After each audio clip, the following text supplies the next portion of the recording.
and welcome to another lightning talk on restorative approaches to mark RJ Week 2022. I'm Emily and I'm part of the No Knives Better Lives team. Today I'm talking with Leah Robinson, who's a Restorative Justice Development Officer specialising in youth justice at Why Me, a national organisation focused on transforming lives through restorative justice. Hi, Leah. Hi, thank you so much for having me. Just to kind of introduce myself, I suppose, and the organisation that I work for, I'm currently, as you just said, the development officer at Why Me, and we run campaigns to increase access for people to restorative justice. We run projects as well. So I currently run our Youth Justice Project and our LGBTQ+ project, and we also have a direct delivery service of restorative justice.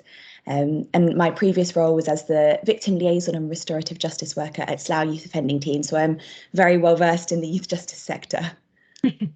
Thanks for that, Leah. So you have all this specialism with young people and all that experience that you just explained about.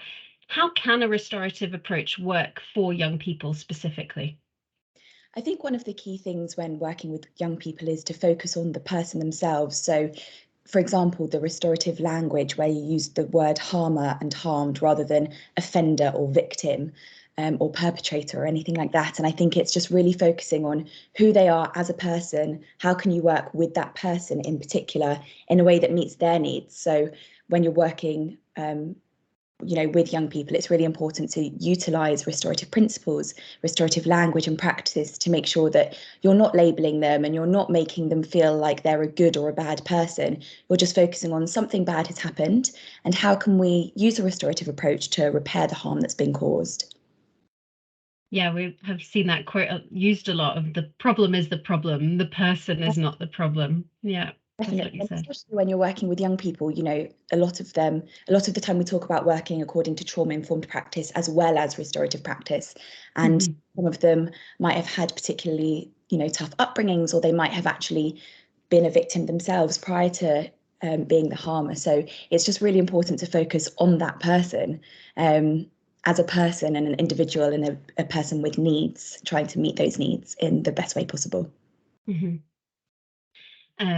We talk about accessibility as one of the main principles of a restorative approach, and it's actually one of the main themes of our J Week this year.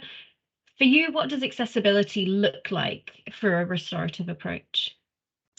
I think accessibility kind of goes beyond what we normally view as, making particular changes to something to better account for a person's needs. It's about not making decisions on someone else's behalf.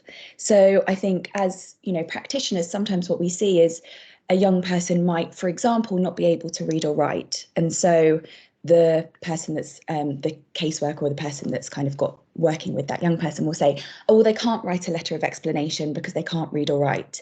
And for me, accessibility means saying to them, would you like to take part in writing a letter of explanation, and then doing your utmost to make sure that they are comfortable with that process and that you can make that process work for them? They don't need to sit down and write a letter of explanation. You can write it for them. You can do it through using pictures or a storyboard, but it's making sure that you're not making decisions on someone else's behalf and you're making the best kind of access to the service that you possibly can. Yeah, we talk a lot about professional gatekeeping, don't we? And professionals deciding on behalf of especially young people of what they think's best for them. Yeah, and all about letting young people have their true say. Yeah.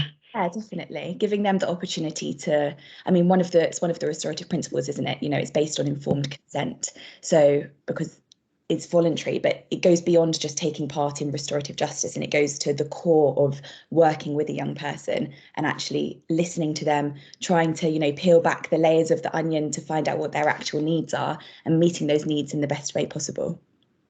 For sure. And in your experience then, what difference does a restorative approach make for young people involved in the process?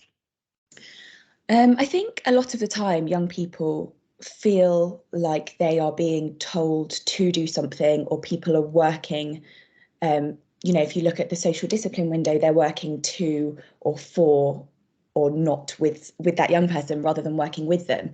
And I think restorative approaches allow a young person to actually have some element of say in the intervention or in the restorative process, whichever it is that's happening. So it allows them the chance to have their voice heard properly.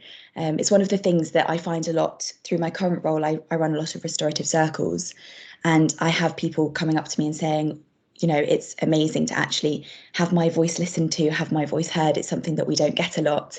And so I think that's really powerful, and it is a testament to the power of, restorative language and listening and active communication, active listening, because we do want to make sure that young people are getting the most that they possibly can from these processes, and empowering them to have their voices heard and listened to.